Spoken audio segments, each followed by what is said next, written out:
कहानी की शुरुआत होती है सन 1887 के ट्रांसिल्वेनिया से, जहां पर हम एक मॉन्स्टर को देखते हैं जिसे डॉक्टर विक्टर फ्रैंकनस्टाइन ने ड्रैकुला की मदद से बनाया था। डॉक्टर अपने आविष्कार से बहुत खुश होता है। जल्द ही ड्रैकुला मॉन्स्टर को लेकर अपने एविल प्लान को रिवील करता है। ड्रैकुला के प्लान को हम आगे जानेंगे, लेकिन डॉक्टर को ड्रैकुला का एविल प्लान अच्छा नहीं लगता और ड्रैकुला डॉक्टर विक्टर फ्रैंकनस्टाइन को मार देता है। ड्रैकुला देखता है कि मॉन्स्टर वहां से भाग गया है। वह मॉन्स्टर ड्रैकुला पर हमला करता है और अपने मालिक, जिसने उसे बनाया था, उसे लेकर वहां से भाग जाता है और इगोर नाम का असिस्टेंट गांव वालों को बताता है कि वह मॉन्स्टर डॉक्टर को लेकर विंड मिल के पास जा रहा है। वह मॉन्स्टर डॉक्टर की बॉडी को लेकर विंड मिल में छुपा हुआ होता है, जहां गांव वाले आकर उसमें आग लगा देते हैं। ड्रैकुला, जिसे मॉन्स्टर ने आग में फेंक दिया था, वह अपनी 3 पत्नियों के साथ विंड मिल के पास आता है और गांव वाले उनके डर से भाग चुके होते हैं। पर ड्रैकुला को लगता है कि आग में डॉक्टर की रिसर्च और उसके द्वारा बनाया गया मॉन्स्टर दोनों ही नष्ट हो चुका है। अब कहानी 1 साल आगे जाती है, जहां हम कहानी के मेन लीड वैन हेल्सिंग को देखते हैं, जो कि एक मॉन्स्टर हंटर है और पेरिस में एक मॉन्स्टर को पकड़ने के लिए आया होता है। लेकिन वो मॉन्स्टर वैन हेल्सिंग पर हमला कर देता है और वैन हेल्सिंग भी उससे लड़ाई करता है और उसे मार गिराता है। इसके बाद वैन हेल्सिंग रोम के वेटिकन सिटी में आ पहुंचता है, जहां उसे प्रिस्ट अगले मिशन के बारे में बताते हैं। प्रिस्ट वैन हेल्सिंग को बताते हैं कि उसे ड्रैकुला को मारना होगा। उनका मानना था कि ड्रैकुला को मार के वैन हेल्सिंग अपने पास्ट मेमोरी हासिल कर पाएगा, क्योंकि वैन हेल्सिंग को एमनेशिया था, जो कि उसके पिछले पाप का एक पनिशमेंट था। आगे प्रिस्ट वैन हेल्सिंग को बताते हैं कि उसे एंशिएंट रोमानियन फैमिली वेलिकन वेलेरियस और उसकी बहन एना की मदद करनी होगी, जो सालों से ड्रैकुला को मारने की कोशिश कर रहे हैं। और अगर उनकी फैमिली ने ड्रैकुला को नहीं मारा तो उनके पूर्वज हेवन में इंटर नहीं कर पाएंगे। प्रिस्ट वैन हेल्सिंग को एक इनक्रिप्शन का टुकड़ा देते हैं, जो आगे उसकी मदद करेगा। इस मिशन में हम एक जूनियर प्रिस्ट को देखते हैं, जो वैन हेल्सिंग की मदद करता है। उसने काफ़ी इनोवेटिव वेपन्स वगैरह बनाए थे, जिसमें से एक वेपन्स वैन हेल्सिंग को पसंद आता है। इसी बीच ट्रांसिल्वेनिया में वेल्कन और एना, जो कि ड्रैकुला के दुश्मन होते हैं, एक वेयरवुल्फ को पकड़ने के लिए ट्रैप बिछाते हैं, यानी कि एक भेड़िए को पकड़ रहे हैं। लेकिन काफ़ी लड़ाई के बावजूद भी वो उसमें कामयाब नहीं होते। वे काफ़ी कोशिश तो करते हैं, लेकिन जब वो भेड़िया एना को मारने लगता है तो उसका भाई उसको हटा के उस भेड़िए का शिकार करने लगता है। लेकिन वो भेड़िया जंप लगाता है और वह भेड़िया और एना का भाई दोनों पानी में जाकर गिर जाते हैं।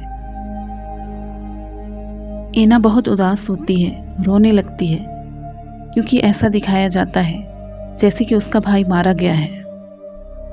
कुछ दिन बाद वैन हेल्सिंग ट्रांसिल्वेनिया में पहुंच जाता है, जहां पर गांव वाले उसे पसंद नहीं करते हैं। लेकिन उतनी ही देर में ड्रैकुला की तीनों पत्नियां इस गांव पर अटैक कर देती हैं, क्योंकि यहां पर एना भी मौजूद होती है और ड्रैकुला की पत्नियां एना को पकड़कर उसका खून पीना चाहती हैं और एना को उठाकर ले जाती है। यह सब देखकर वैन हेल्सिंग भी ड्रैकुला की पत्नियों से लड़ने लगता है। ड्रैकुला की पत्नियों से लड़ना इतना आसान नहीं था, फिर भी वैन हेल्सिंग ड्रैकुला की एक पत्नी को मार देता है, जिसे देखकर ड्रैकुला की दोनों पत्नियां डरकर भाग जाती हैं। ड्रैकुला की पत्नियों ने एना के गांव पर हमला किया, तो अब एना का इरादा और मजबूत हो जाता है, इसलिए वो ड्रैकुला को मारने जाती है। लेकिन ड्रैकुला के पास अकेले जाना खतरे से खाली नहीं था, इसलिए वैन हेल्सिंग एना को बेहोश कर देता है। रात को जब एना को होश आता है तो उसे किसी की आहट सुनाई देती है। फिर उसे वेल्कन मिलता है, जो उसे ड्रैकुला के एविल प्लान के बारे में बताने आया था। लेकिन कुछ ही देर में वेल्कन खुद एक वेयरवुल्फ बन जाता है और हमें यह पता चलता है कि पानी में गिरने से पहले वेयरवुल्फ ने वेल्कन को काट लिया था।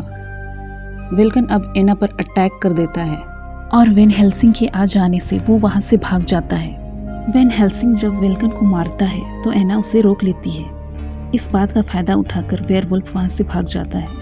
वैन हेल्सिंग एना पर बहुत गुस्सा होता है और एना से कहता है कि वो अब तुम्हारा भाई नहीं रहा, वो अब एक वेयरवुल्फ बन चुका है। वैन हेल्सिंग की बात सुनकर एना को गुस्सा आता है। वो कहती है, तुम्हें पता था कि वो मेरा भाई है, फिर भी तुमने उसे मारने की कोशिश की। वैन हेल्सिंग और एना वेल्कन का पीछा करते करते ड्रैकुला के अड्डे के पास पहुंचते हैं, जो कि डॉक्टर का वही कैसल होता है जिसे हमने कहानी की शुरुआत में देखा था। वहां उन्हें पता चलता है कि ड्रैकुला वेल्कन के वेयरवुल्फ के पावर का इस्तेमाल करके अपने ढेर सारे बच्चों को जिंदा करना चाहता है। वेल्कन ड्रैकुला के कंट्रोल में होता है। यही वह एविल प्लान था ड्रैकुला का, जिसके बारे में हमने कहानी की शुरुआत में देखा था।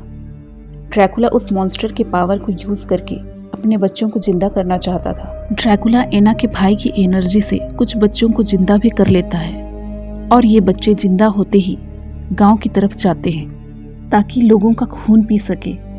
दूसरी तरफ वैन हेल्सिंग ड्रैकुला के बच्चों को मार रहा होता है और फिर पहली बार वैन हेल्सिंग और ड्रैकुला का आमना सामना होता है। लेकिन मौका देखकर वैन हेल्सिंग एना को लेकर वहां से भाग जाता है। ड्रैकुला ने एना के भाई को अपने एक्सपेरिमेंट के लिए यूज किया होता है, क्योंकि उसके अंदर वेयरवुल्फ की ताकत होती है। लेकिन यह ताकत उतनी नहीं होती जिससे वो अपने लाखों बच्चों को पैदा कर सके। ड्रैकुला का प्लान फेल हो जाता है, बल्कि ड्रैकुला के जो थोड़े बहुत बच्चे पैदा हुए थे वे भी वहीं पर मर जाते हैं।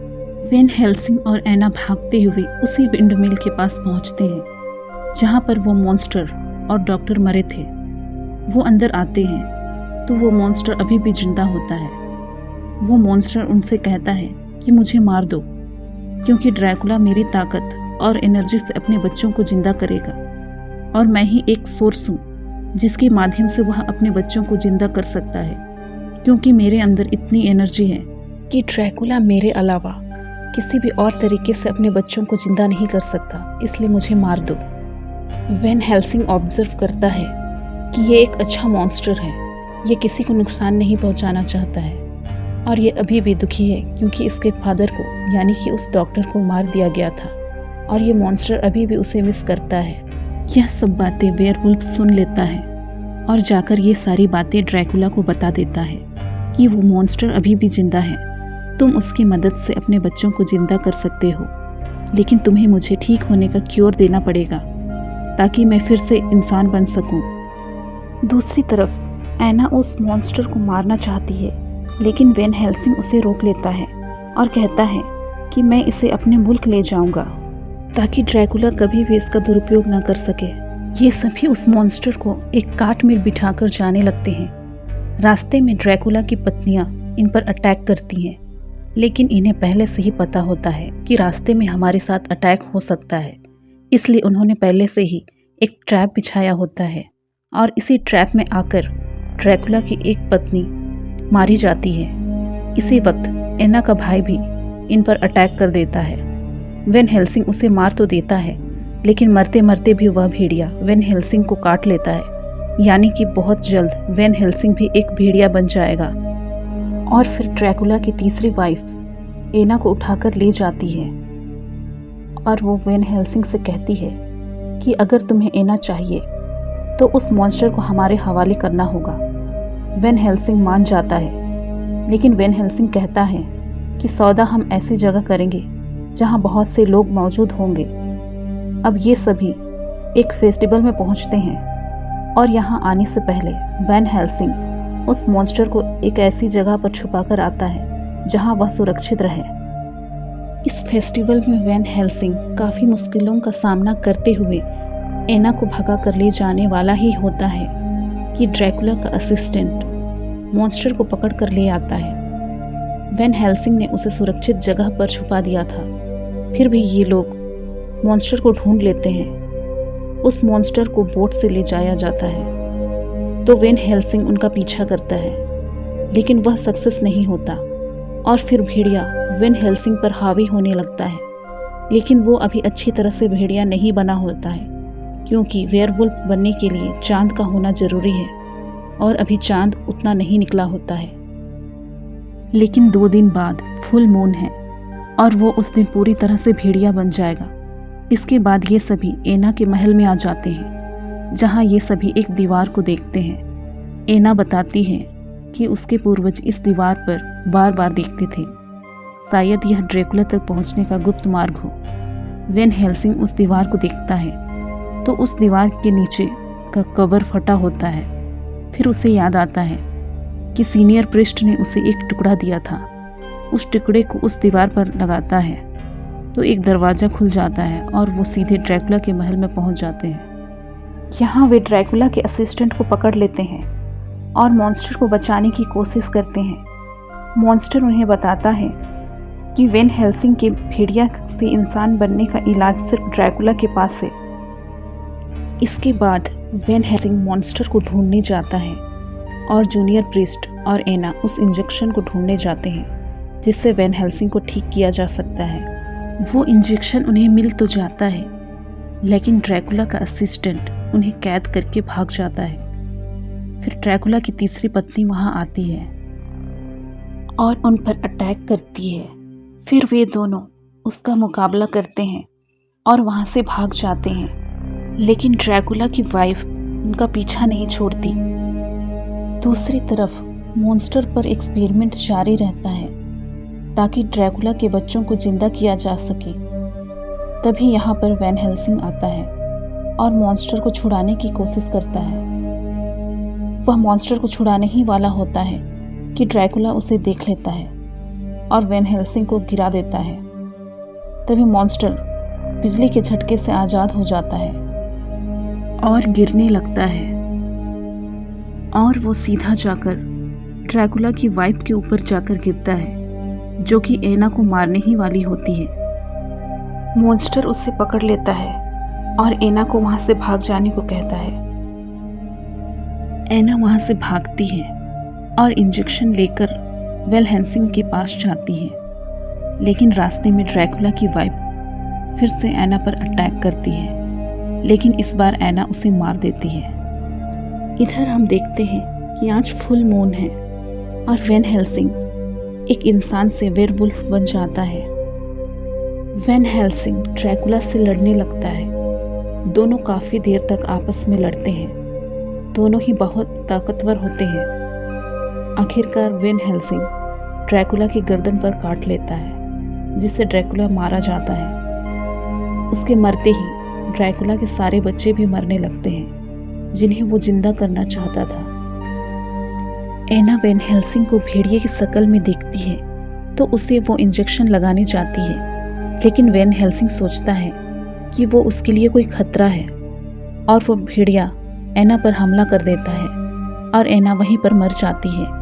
लेकिन मरते मरते एना ने वो इंजेक्शन वेन हेल्सिंग को लगा दिया था और थोड़ी देर में वेन हेल्सिंग इंसान बन जाता है और अपनी गलती पर बहुत रोता है। उसके बाद वे लोग समंदर के किनारे जाते हैं और एना की डेड बॉडी को जला देते हैं। कुछ देर बाद वेन हेल्सिंग आसमान की तरफ देखता है, जहाँ पर उसे एना दिखाई देती है, जो कि मुस्कुरा रही होती है, जैसे कि वो अपने पेरेंट्स के साथ जाकर मिल गई हो। यह देखकर वेन हेल्सिंग मुस्कुराता है और यहीं पर मूवी ख़त्म हो जाती है। यह मूवी 2004 में रिलीज हुई थी और इसे स्टीफन सोमस ने डायरेक्ट किया है। इसकी IMDb रेटिंग 6.1 है।